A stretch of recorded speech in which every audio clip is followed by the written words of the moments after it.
வணக்கம். மாலை முரசு செய்திகள் தொலைக்காட்சியில் 50 முக்கிய செய்திகளை விரிவாகவும் துல்லியமாகவும் அரை மணியில் பார்க்கலாம்.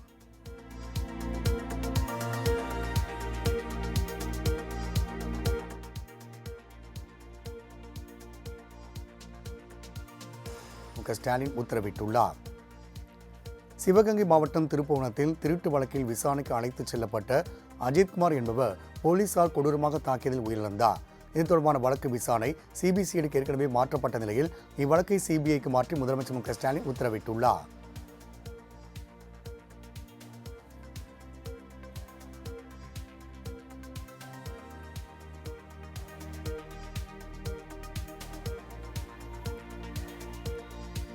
திருப்புவனம் இளைஞர் காவல் மரண வழக்கில் தகவல் தெரிந்தவுடன் உடனடியாக நடவடிக்கை எடுக்கப்பட்டுள்ளதாக முதலமைச்சர் மு க ஸ்டாலின் விளக்கம் அளித்துள்ளார். சென்னை அண்ணா அறிவாலயத்தில் செய்தியாளர் சந்தித்த அவர் தவறு செய்தவர்கள் கைது செய்யப்பட்டுள்ளதாகவும் மேல் அதிகாரிகள் மீது நடவடிக்கை எடுக்கப்பட்டுள்ளதாகவும் தெரிவித்தார். தொடர்ந்து பேசிய முதலமைச்சர் பாஜகவின் பண்பாட்டு போரை எதிர்கொள்ள நெஞ்சுரம் மிக்க அரசியல் சக்தி தமிழகத்திற்கு தேவை என்பதாலேயே திமுக ஓரணியில் தமிழ்நாடு என்ற பிரச்சார இயக்கத்தை தொடங்கியுள்ளதாகவும் தெரிவித்தார்.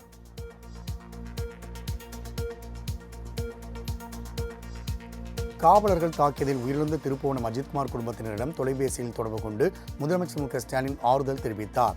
அப்போது அவருக்கு நடந்த கொடுமை யாருக்கும் நடக்கக்கூடாது என்றும் யாராலும் நியாயப்படுத்த முடியாத தவறு என்றும் அவர் கூறினார். கடமை தவறி குற்றம் இழைத்தோருக்கு நிச்சயம் இந்த அரசு தண்டனை பெற்றுத்தரும் என்றும் பாதிக்கப்பட்ட குடும்பத்தினருக்கு ஆறுதலாக நிற்கும் என்றும் முதலமைச்சர் கூறினார். முன்னதாக அமைச்சர் பெரியகருப்பன், ஆட்சியர் ஆஷா அஜித் ஆகியோர் அஜித்குமார் வீட்டிற்கு நேரில் சென்று அவரது உறவினர்களுக்கு நேரில் ஆறுதல் தெரிவித்தனர்.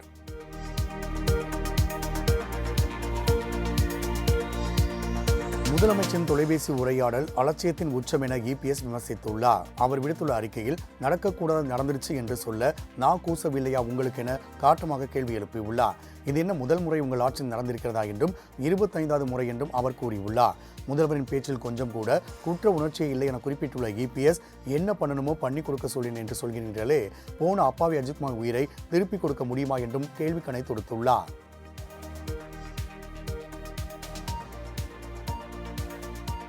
சிவகங்கை மாவட்டம் மடப்புறத்தில் போலீசார் தாக்கியதில் உயிரிழந்த அஜித்குமார் வழக்கினில் மாவட்ட நீதிபதி நீதி விசாரணை நடத்த உயர்நீதிமன்ற மதுரை கிளை உத்தரவிட்டுள்ளது.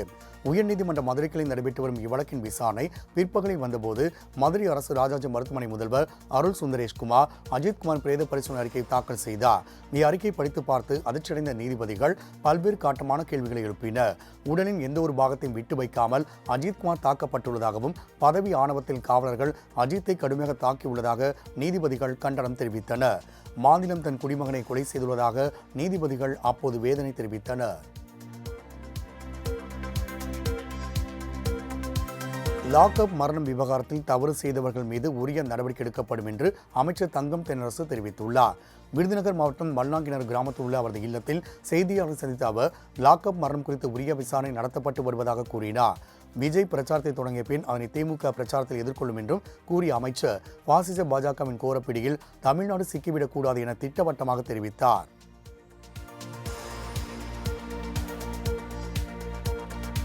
தாவேக கட்சி கொடியில் யானை சின்னத்தை பயன்படுத்த தடை விதிக்க கோரிய மனு மீது நாளை உத்தரவு பிறப்பிக்கப்படும் என்று சென்னை உரிமையியல் நீதிமன்றம் தெரிவித்துள்ளது. பகுஜன் சமாஜ் கட்சியின் தமிழக பொதுச் செயலாளர் தாவேக கட்சி கொடியில் யானை சின்னத்தை பயன்படுத்த தடை விதிக்க வேண்டும் என மனு தாக்கல் செய்தார். அக்கட்சியின் சபை இடைக்கால மனு தாக்கல் செய்யப்பட்டிருந்தது. இதனை விசாரித்த உயர்நீதிமன்ற நீதிபதி பி சந்திரசேகரன் மனு மீது நாளை உத்தரவு பிறப்பிக்கப்படும் என்று தெரிவித்துள்ளார்.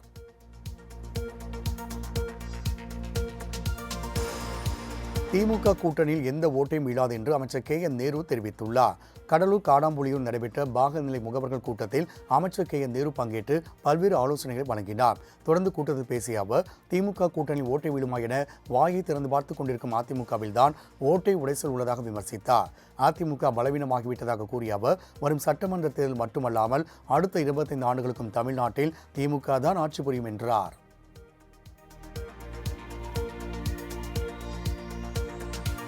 சென்னையில் சட்டவிரோத கழிவுநீர் இணைப்புகளுக்கு அபராத தொகை மாநகராட்சி உயர்த்தியுள்ளது. சென்னை மாநகராட்சிக்கு உட்பட்ட பகுதிகளில் மழைக்காலம் முடிந்த பின் கழிவுநீர் தேங்கி நிற்பதால் கொசுப்புழுக்கள் உற்பத்தியாகும் நிலை ஏற்படுகின்றது. இதனை தடுக்க மழைநீர் வடிகால்களில் கழிவுநீர் வெளியேற்றினால் இணைப்புகள் துண்டிக்கப்பட்டு குடியிருப்பு வாசிகளுக்கு இதற்கு முன்பாக 5000 ரூபாய், வணிக நிறுவனங்களுக்கு 25,000 ரூபாய் அபராதம் விதிக்கப்பட்டிருந்தது. இந்நிலையில் தற்போது அபராத தொகை உயர்த்தி சட்டவிரோத இணைப்புகளை துண்டிக்கும் பணியை மாநகராட்சி தீவிரப்படுத்தியுள்ளது குறிப்பிடத்தக்கது.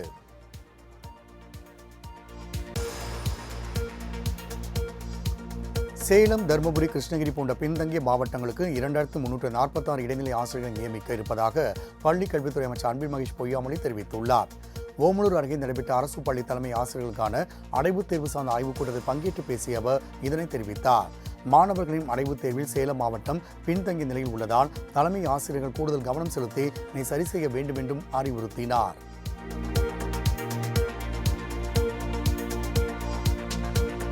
நம்பிக்கைக்குரிய ஜிஆர்டி ஜுவல்லர்ஸ் தனது சமூக பொறுப்பு திட்டத்தின் கீழ் 245 மாணவர்களுக்கு கல்வி உதவித்தொகை வழங்கியுள்ளது.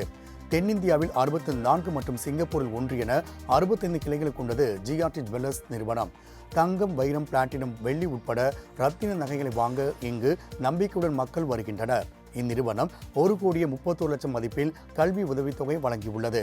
ஜிஆர்டி மகாலட்சுமி வித்யாலயா பள்ளி நடைபெற்ற இந்நிகழ்ச்சியில் கலை, அறிவியல் மற்றும் பொறியியல் துறைகளில் 2 மற்றும் 3ஆம் ஆண்டு பயிலும் மாணவர்களுக்கு இந்த கல்வி உதவித்தொகை வழங்கப்பட்டது.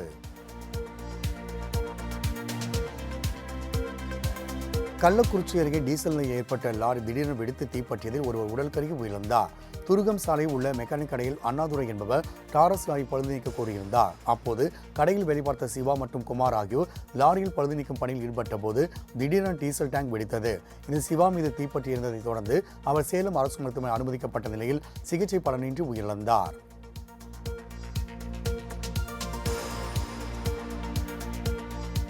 முத்துப்பேட்டையில் சாலையில் கிடந்த பணம், தங்க நகையை உரிமையாளரிடம் ஒப்படைத்த வியாபாரியை பொதுமக்கள் பாராட்டினர். முத்துப்பேட்டை பகுதியை சேர்ந்த சுவாமிநாதன் நகைக்கடை வாசலில் ஒரு சிறிய கைப்பை கிடந்ததை கண்டு எடுத்து பார்த்தபோது அதில் 47,500 ரூபாய் ரொக்கம், 2 கிராம் தங்க நகை ஆகிய இருந்தது தெரிய வந்தது. அதன் உரிமையாளர் யாரும் தேடி வந்தால் எனது ஹோட்டலுக்கு வருமாறு சொல்லிவிட்டு சுவாமிநாதன் சென்ற நிலையில் பணத்தை தொலைத்த கற்பகநாதர் குளம் கிராமத்தை சேர்ந்த சகிதா என்பவரிடம் பணம், நகை பத்திரமாக ஒப்படைக்கப்பட்டது.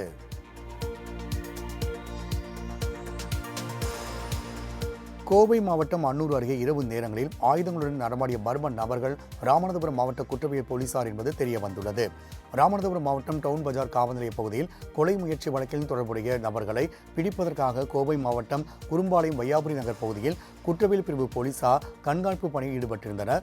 இந்நிலையில் அவர்களை கொள்ளையர்கள் என்று தவறுதலாக பொதுமக்கள் புரிந்து கொண்ட நிலையில் பொதுமக்கள் யாரும் அச்சப்பட வேண்டாம் என்றும் கொலை வழக்கில் தொடர்புடைய நபர்களை பிடிக்கும் நடவடிக்கையில் குற்றவியல் போலீசார் ஈடுபட்டு வருவதாகவும் கோவில்பாளையம் போலீசார் விளக்கம் அளித்துள்ளனர்.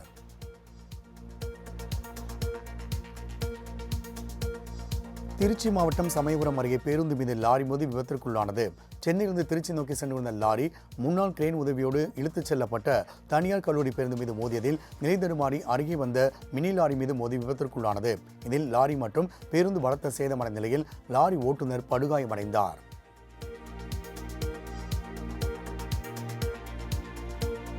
பள்ளி வேன் டயருக்கு பஞ்சர் ஓட்டியபோது டியூப் வெடித்ததில் கூலி தொழிலாளி உயிரிழந்தார். நெல்லை மாவட்டம் பனகுடியை சேர்ந்த சிவசங்கர் என்பவர் காவல் கிணறு விளக்கில் பஞ்சர் ஓட்டும் கடையில் வேலை பார்த்து வருகிறார். தனியார் பள்ளி வேன் டயருக்கு பஞ்சர் ஓட்டும் பணியில் ஈடுபட்ட போது டியூப் வெடித்ததில் தூக்கி வீசப்பட்ட சிவசங்கர் சம்பவ இடத்திலேயே உயிரிழந்தார்.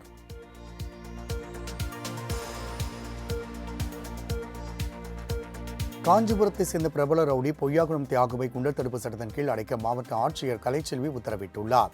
தமிழ்நாடு போலீசாரால் தேடப்பட்டு வந்த பிரபல தாதா ஸ்ரீதர் கம்போடியாவில் ஏற்கனவே தற்கொலை செய்து கொண்ட நிலையில் கடந்த 3 மாதங்களுக்கு முன்பு ஜாமீன் வெளிவந்த ஸ்ரீதரின் கூட்டாளி பொய்யாகுளம் தியாகுவை போலீசார் கைது செய்தனர். மேலும் தியாகு மீது 84 வழக்கு நிலுவையில் உள்ள நிலையில் சிறையில் இருக்கும் தியாகு மீது குண்டர் சட்டத்தின் கீழ் நடவடிக்கை எடுக்க மாவட்ட ஆட்சியர் உத்தரவிட்டார்.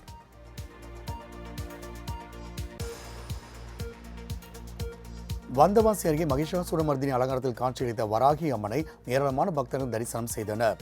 திருவண்ணாமலை மாவட்டம் வந்தவாசி பகுதியில் அமைந்துள்ள வராகி அம்மன் கோவிலில் ஆஷாட ஏகாதசியை முன்னிட்டு 9 நாள் நவராத்திரி விழா வெகு விமர்சையாக நடைபெற்றது.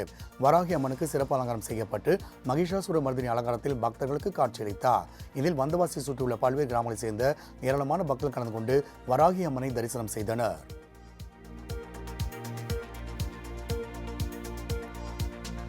திருவாரூர் அருகே போலீஸ் வாகனம் மோதி மூதாட்டி உயிரிழந்த விவகாரத்தில் உண்ணாவிரத போராட்டத்தில் ஈடுபட முயன்றவர்களை போலீசார் தடுத்து நிறுத்தியதால் பரபரப்பு ஏற்பட்டது. கடந்த 1 வாரத்துக்கு முன்பு முத்துப்பேட்டை காவல் ஆய்வாளர் காளியப்பன் வாகனம் மோதியதில் உயிரிழந்த மூதாட்டி சின்ன பிள்ளையின் உடலை இழப்பீடு பெற்றுத் தருவதாக கூறி போலீசாரை அடக்கம் செய்ததாக கூறப்படுகிறது. ஆனால் சம்பவம் நடந்து 1 வருடம் கடந்தும் எவ்வித இழப்பீடும் வழங்காமல் மிரட்டல் விடுக்கும் காவல் ஆய்வாளர் மீது நடவடிக்கை கோரி அனுமதியின்றி போராட்டத்துக்கு வந்தவர்களை தடுத்து நிறுத்தி போலீசார் கைது செய்ததால் பதற்றமான சூழல் நிலவியது.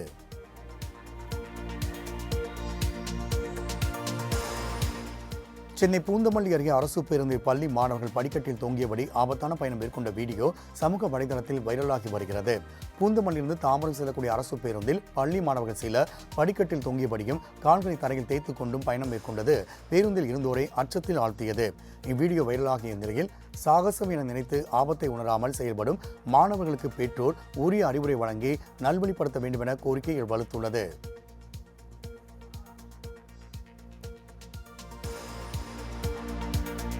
தஞ்சாவூர் மாநகராட்சியின் தனியார் அறக்கட்டளை சார்பில் பாதாள சாக்கடை சீரமைக்கும் பணியாளர்களுக்கு உயர்தர ஹோட்டலில் அசைவ விருந்து அளிக்கப்பட்டது. முன்னதாக ஹோட்டலுக்கு வருகை தந்த தூய்மை பணியாளர்களுக்கு சந்தனம், பன்னீர் தெளித்து அறக்கட்டளை நிர்வாகிகள் வரவேற்றனர். தொடர்ந்து அவர்களுக்கு பிடித்தமான அசைவ உணவுகளை அறக்கட்டளை நிர்வாகிகள் பரிமாறினர். மாநகராட்சி பாதாள சாக்கடை பணி ஈடுபட்டுள்ள பணியாளர்களை கௌரவிக்கும் விதமாக அவர்களின் பணிகளை போற்றும் விதமாகவும் இவ்விருந்துக்கு ஏற்பாடு செய்யப்பட்டதாக அறக்கட்டளை நிர்வாகிகள் தெரிவித்தனர்.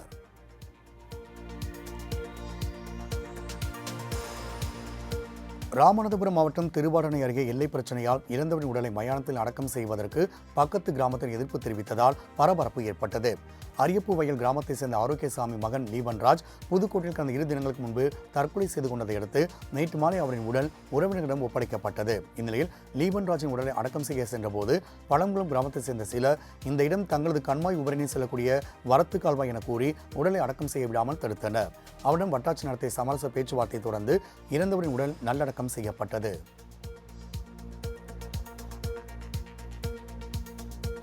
சேலம் மாவட்டம் தலைவாசல் அருகே ராமநாதபுரம் பகுதியில் மகா மாரியம்மன் கோவிலில் மர்ம நபர்கள் பூட்டை உடைத்து கொள்ளையடிக்க முயற்சித்த சிசிடிவி காட்சிகள் வைரலாகியது. இக்கோவில் புகுந்த இருவர் கோவில் முன்புற கேட்டின் பூட்டை கடப்பாறை கொண்டு உடைக்க முயற்சித்துள்ளனர். அப்போது ஏற்பட்ட சத்தம் கேட்டு வந்த பொதுமக்களை கண்டதும் சுதாரித்துக் கொண்ட மர்ம நபர்கள் அங்கிருந்து தப்பி ஓடினர். இதுகுறித்த தகவலின் பேரில் விரைந்து வந்த போலீசார் வழக்கு பதிவு செய்து விசாரணை மேற்கொண்டு வருகின்றனர்.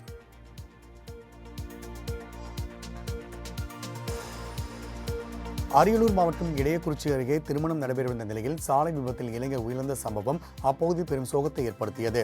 ஐயூர் கிராமத்தைச் சேர்ந்த திமுக பிரமுகர் அரசகுமாரன் இடையக்குறிச்சி உள்ள தனது உறவினர்களுக்கு திருமணம் பத்திரிகை வைத்துவிட்டு இருசக்கர வாகனத்தில் திரும்பிய நிலையில் அவரது இருசக்கர வாகனம் நிலைநடுமாறி அருகிலிருந்த உயர்மின் நிலையத்தை எச்சரிக்கை அபாயக்கல்லில் மோதி விபத்திற்குள்ளானதில் பலத்த காயமடைந்த அரசகுமாரன் சம்பவ இடத்திலே பரிதாபமாக உயிரிழந்தார். பின்னர் தகவல் அறிந்த சம்பவ இடத்துக்கு விரைந்த போலீசார் உடலை கைப்பற்றி விசாரணை மேற்கொண்டு வருகின்றனர்.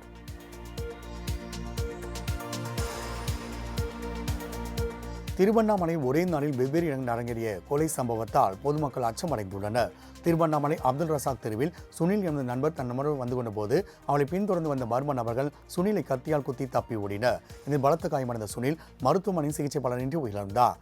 இதையடுத்து கமுதியை சேர்ந்த கோட்டை முத்துக்கும் சுனில் நண்பருக்கும் ஏற்பட்ட முன்விரோதம் காரணமாக இந்த கொலை அரங்கேறியது போலீசார் முதற்கட்ட விசாரணை தெரிய வந்தது. இதேபோல் திருவண்ணாமலை வேடியப்பன் பகுதியில் வீட்டில் தூங்கிக் கொண்ட ஆட்டோ ஓட்டுநர் ராம் என்பவரை மர்ம நபர்கள் அழைத்துச் சென்று கொலை செய்த சம்பவம் பரபரப்பை ஏற்படுத்தியது. 140 கோடி இந்தியர்களின் கூட்டு முயற்சியால் இயக்கப்படும் டிஜிட்டல் கட்டணங்களில் இந்தியா பல்வேறு முன்னேற்றங்கள் கண்டுள்ளதாக பிரதமர் மோடி பெருமிதம் தெரிவித்தார். இது தொடர்பாக பிரதமர் மோடி சமூக வலைதளமான லிங்கடினில் பதிவு ஒன்றை வெளியிட்டுள்ளார். அதில் டிஜிட்டல் இந்தியா தொடங்கி 10 ஆண்டுகள் நிறைவு பெற்றதை அடுத்து இந்நாள் வரலாற்று சிறப்புமிக்க நாள் என கூறியுள்ளார். இந்தியாவில் 2014ஆம் ஆண்டில் சுமார் 25 கோடி இணைய இணைப்புகள் இருந்ததாகவும் அந்த எண்ணிக்கை இன்று 97 கோடிக்கும் அதிகமாக வளர்ந்துள்ளதாகவும் அவர் தெரிவித்தார்.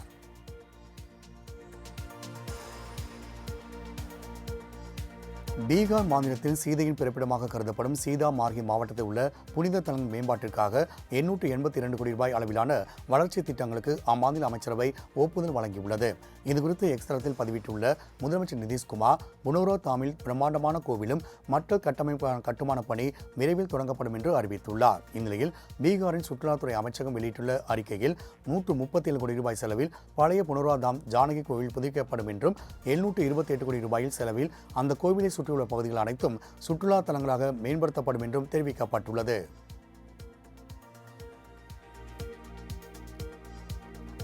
டி.கே. சிவக்குமாரை கர்நாடக மாநில முதலமைச்சராக ஆக்கவில்லை என்றால் காங்கிரஸ் வெற்றி பெறாது என எம்எல்ஏ இக்பால் ஹுசைன் தெரிவித்துள்ளார். இதுகுறித்து செய்தியாளர் சந்தித்து பேசிய அவர், கர்நாடக முதலமைச்சரை மாற்றவில்லை என்றால் 2028 சட்டப்பேரவைத் தேர்தலில் காங்கிரஸ் வெற்றி பெறாது என்றார். 137 எம்எல்ஏக்கள் 100க்கும் அதிகமானோர் சிவக்குமாருக்கே ஆதரவாக இருப்பதாக கூறிய அவர், டி.கே. சிவக்குமாரை முதலமைச்சராக்க வேண்டும் என வலியுறுத்தினார்.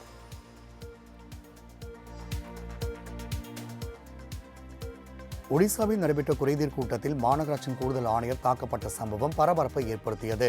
புவனேஸ்வரில் குறைதீர் கூட்டத்தின் போது திடீரென அலுவலகத்தில் புகுந்த இளைஞர்கள் சிலர் மாநகராட்சியின் கூடுதல் ஆணையர் ரத்னாகர் சாகுவை சரமாரி தாக்கல் நடத்தினர்.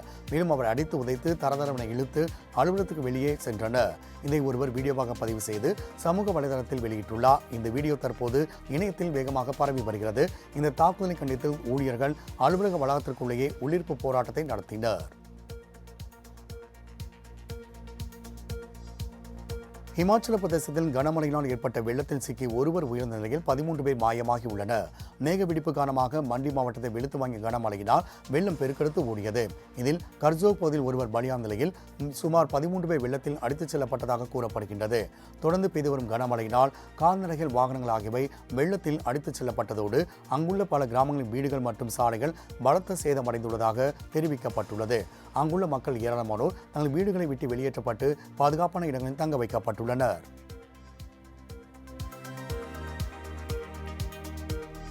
காந்தி குடும்ப தலைமையின் கீழ் ரஷ்யாவிடம் இந்தியா விற்கப்பட்டதாக பாஜக எம்பி நிஷிகாந்த் துபே குற்றம் சாட்டியுள்ளார். இதுகுறித்து டெல்லியில் செய்தியாளர் சந்தித்து பேசிய அவர், மறைந்த முன்னாள் பிரதமர் இந்திரா காந்திக்கு பணம் கொடுத்தேன், அதுவும் 2 முறை என அமெரிக்க தூதர் மொய்னிகான் அவருடைய புத்தகத்தில் குறிப்பிட்டுள்ளார் என்றும் மற்றொரு அதிர்ச்சி தகவலை துபே கூறியுள்ளார். இதுபற்றி நாடாளுமன்ற ராஜ்யசபையில் 1979ஆம் ஆண்டு பேசப்பட்டதாக கூறிய அவர், காங்கிரஸை எப்படி நிர்வகிக்கலாம், அரசை எப்படி நிர்வகிக்கலாம் என நிக்சன் மற்றும் கிங்ஸ்லர் இடையிலான தொலைபேசி உரையாடலையும் தான் குறிப்பிட்டுள்ளதாக கூறினார்.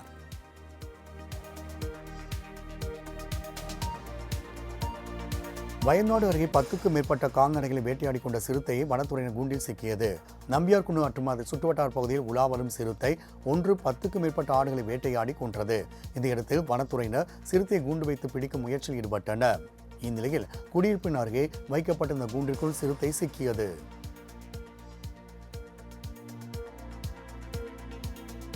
எல்லை நிர்ணயம் குறித்து இந்தியாவோடு பேச்சுவார்த்தை நடத்த தயாராக இருப்பதாக சீனா தெரிவித்துள்ளது.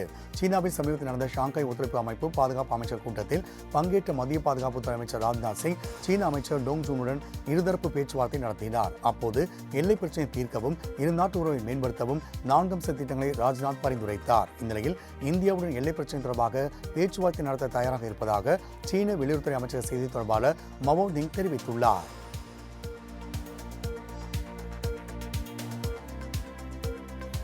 பிரிட்டன் கட்டுப்பாட்டில் இருந்த ஹாங்காங் சீனாவின் சிறப்பு நிர்வாக பகுதியாக ஒப்படைக்கப்பட்டதன் 28வது ஆண்டு விழா கொண்டாடப்பட்டது.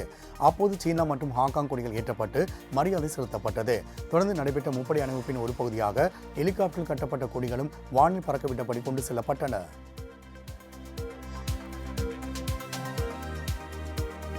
இத்தாலியை சேர்ந்த கார் மெக்கானிக் ஆண்ட்ரியோ மராசி உலகிலேயே மிகவும் அகலம் குறைவான காரை வடிவமைத்துள்ளார். ஃபியட் மற்றும் பாண்டா காரை அறிமுகப்படுத்தி 45 ஆண்டுகளானதை நினைவுகூரும் விதமாக அதே தோட்டத்தில் வெறும் 1.5 அடி அகலத்துக்கு 2 பேர் பயணிக்கக்கூடிய மின்சார காரை அவர் வடிவமைத்துள்ளார்.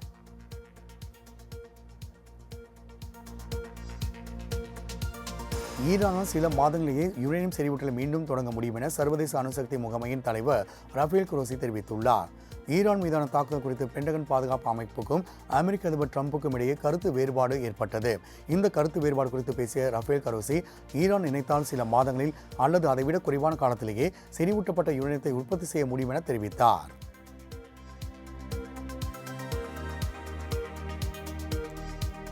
அமெரிக்காவில் நடைபெற்ற இசை நிகழ்ச்சியில் பாடகி பியான்ஸ் அந்தரத்தில் தவித்த வீடியோ காட்சி வைரலாகி வருகிறது. ஹூஸ்டன் நகரில் பிரபல பாடகி பியான்ஸின் பாடல் காட்சி நடைபெற்றது. பியான்ஸ் அந்தரத்தில் தொங்கி காரில் அமர்ந்தபடி பாடல் பாடிக்கொண்டிருந்தார்.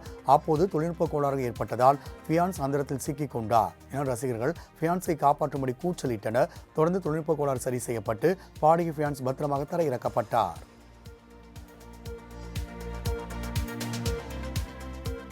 சீனாவில் ஆளும் சீன கம்யூனிஸ்ட் கட்சியின் உறுப்பினர்கள் எண்ணிக்கை 10 கோடியை தாண்டியுள்ளது. 1921 ஜூலை 1 நிறுவப்பட்ட இக்கட்சியில் 2024ஆம் ஆண்டின் இறுதியில் 10 கோடி 27 லட்சம் உறுப்பினர்கள் உள்ளதாகவும் 2023ஆம் ஆண்டை விட 24இல் 1 கோடி 9 லட்சம் உறுப்பினர்கள் அதிகம் சேர்ந்துள்ளதாகவும் அக்கட்சியின் மத்திய அமைப்பு வெளியிட்ட அறிக்கையில் தெரிவிக்கப்பட்டுள்ளது.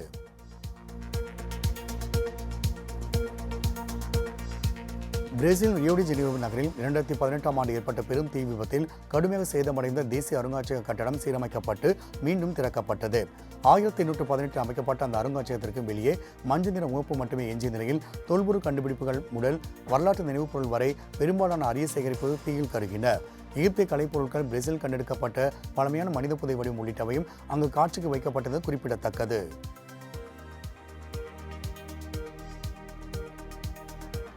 இங்கிலாந்தில் 60 ஆண்டுகள் இல்லாத அளவுக்கு வாட்டி வதைக்கும் வெயிலால் பொதுமக்கள் கடும் அவதியடைந்து வருகின்றனர். காலநிலை மாற்றம் காரணமாக இங்கிலாந்து மற்றும் பிரான்சில் வெப்ப அலை வீசி வருகின்றது. வெப்பநிலை 46 டிகிரி செல்சியஸ் தாண்டியதால் மக்கள் கடும் அவதியடைந்து வருகின்றனர்.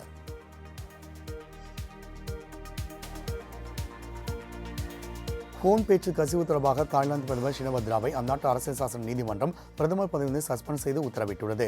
கம்போடிய முன்னாள் பிரதமரும் செனசபை தலைவருமான ஹூன் உடன் தாய்லாந்து பிரதமர் ஷினவத்ரே 17 நிமிடங்கள் தொலைபேசியில் பேசினார்.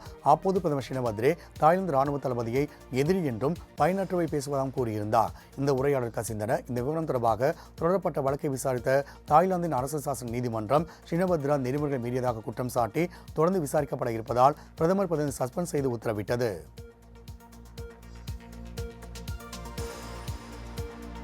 இந்திய மீனவர்களின் இழுவை படகுகள் தொடர்பாக இன்னும் ஓரிரு நாள்களில் நடவடிக்கை எடுக்கப்படும் என்று அமைச்சர் ராமலிங்கம் தெரிவித்துள்ளார். யாழ்ப்பாணத்தில் கடல் தொழில் அமைச்சர் ராமலிங்கம் சந்திரசேகர் செய்தியாளர் சந்தித்தார். அப்போது பேசிய அவர், இந்திய மீனவர்கள் இலங்கை கடற்பரப்புக்குள் அத்துமீறக்கூடாது என்றும் அவ்வாறு அத்துமீறினால் நிச்சயம் கைது செய்யப்பட்டு படகுகள் பறிமுதல் செய்யப்படும் என்றும் தெரிவித்தார். மேலும் மீனவர் வாழ்வாதாரத்தை நாசமாக்கிவிட்டு கடல் வளங்களை அழித்துவிட்டு தம்மை தொப்புள் கொடி உறவுகள் என கூறுவதில் பயன் இல்லை என்று கூறினார்.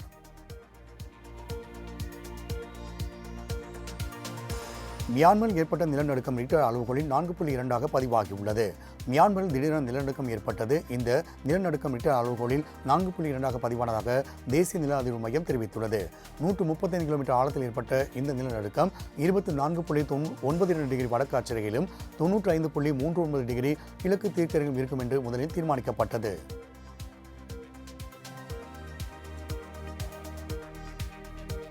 இங்கிலாந்து அணிக்கு எதிரான 2வது டெஸ்ட் போட்டியில் வெற்றி பெறும் பர்மிங்ஹாம் மைதானத்தில் வெற்றி பெற்று முதல் ஆசிய அணியாக இந்தியா வரலாறு படைக்குமா என ரசிகர்கள் எதிர்பார்த்துள்ளனர்.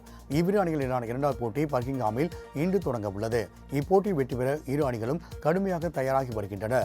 இப்போட்டியில் இந்தியா வெற்றி பெற்றால் பர்மிங்ஹாம் மைதானத்தில் வெற்றி பெற்ற முதல் ஆசிய அணி எனும் மாபெரும் வரலாறு படைக்கும்.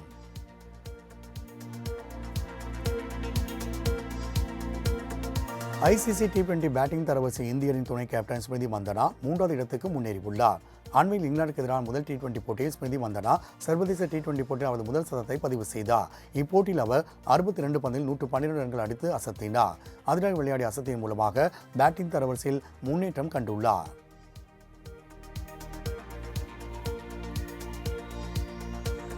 அரியலூர் மாவட்டம் கண்டிராதித்தம் கிராமத்தில் குழந்தையை தூக்கி விளையாடிய இளைஞரை கொலை செய்த சம்பவத்தில் 2 பேரை போலீசார் கைது செய்தனர். கண்டிராதித்தம் கிராமத்தை சேர்ந்தவர் ரஞ்சித் அப்போதை சேர்ந்த பாலகிருஷ்ணன் பேத்தியோடு விளையாடிக் கொண்டிருந்த போது தலைகீழாக தூக்கியதாக கூறப்படுகிறது. இதனால் ஏற்பட்ட தகராறில் பாலகிருஷ்ணன் மற்றும் அவரது மகன் பாலாஜியும் ரஞ்சித்தை கத்தியால் குத்தியதாக கூறப்படுகிறது. இதில் பலத்த காயமடைந்த ரஞ்சித் மருத்துவமனைக்கு கொண்டு செல்லும் வழியிலேயே பரிதாபமாக உயிரிழந்தார். இதையடுத்து இச்சம்பவம் தொடர்பாக பாலகிருஷ்ணன் மற்றும் பாலாஜி கைது செய்த போலீசார் விசாரணை மேற்கொண்டு வருகின்றனர்.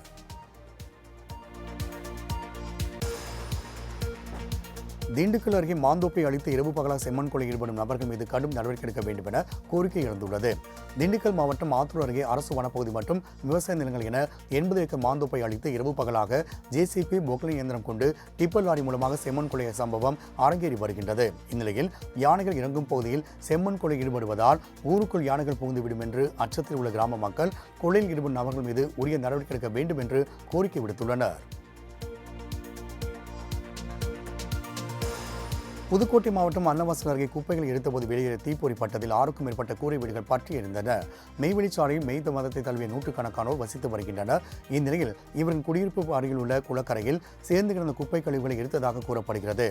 அப்போது அதிலிருந்து வெளியேறிய தீப்பொறியானது இவரது குடியிருப்பு பகுதிக்குள் பரவியதால் 6க்கும் மேற்பட்ட கூரை வீடுகள் தீக்கிரையாகின.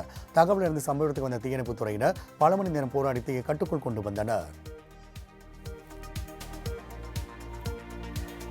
நீலகிரி மாவட்டம் பாடாந்துறை பஜார் பகுதியில் இரவு நேரத்தில் உலா வந்த 2 காட்டு யானைகளால் அப்பகுதி மக்கள் அச்சமடைந்துள்ளனர். கூடலூர் அடுத்த பாடாந்துறை பஜார் பகுதி நாள்தோறும் காட்டு யானை உலா வருவது தொடர்கதையாகவே இருந்து வருகிறது. இந்நிலையில் பாடாந்துறை பஜார் உலா வந்த 2 காட்டு யானைகளை வனத்துறையினர் டார்ச் லைட் அடித்தும் வாகனத்தை கொண்டும் வனப்பகுதியில் விரட்டும் CCTV காட்சி தற்போது வலைதளம் வைரலாகி வருகிறது. ராமநாதபுரம் அரசு மருத்துவக் கல்லூரி மருத்துவமனையில் அவசர சிகிச்சை பிரிவு திடீரென லிப்ட் பழுதாகி நின்றதால் பரபரப்பு நிலவியது. அவசர சிகிச்சை பிரிவு நோயாளிகள், மருத்துவமனை பணிக்கு செல்பவர்கள், பயிற்சி பள்ளி மாணவிகள் என ஏராளமானோர் லிப்டில் சென்றுள்ளனர். அப்போது லிப்டானது 2ஆம் தளத்திற்கு செல்லும் போது ஓவர்லோடு காரணமாக நடுவலையில் நின்றதால் உள்ளிருந்தோர் அதிர்ச்சியடைந்தனர்.